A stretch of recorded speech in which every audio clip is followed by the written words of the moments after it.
Samantala, nananawagan ang Gabriela Party List ng demilitarization sa West Philippine Sea. Ayon kay Gabriela Party List, Representative Arlene Brosas, dapat nang tanggalin ng militar ng China sa West Philippine Sea na siyang nagiging dahilan ng sigalot sa pinag-aagawang teritoryo. Mariin ding kinondena ng mambabatas ang Reciprocal Access Agreement sa pagitan ng Pilipinas at Japan. Lalo raw kasing mauudyukan nito ang anyay nilulutong giyera ng US kontra China.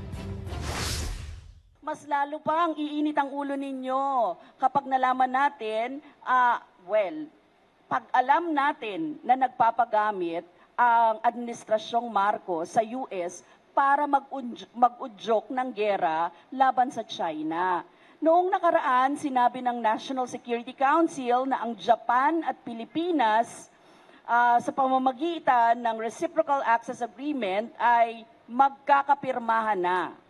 Nang hindi nalalaman ng mga Pilipino kung ano ang nilalaman nito at lalong magiging bahagi ang Japan sa nilulutong giyera ng US laban sa China.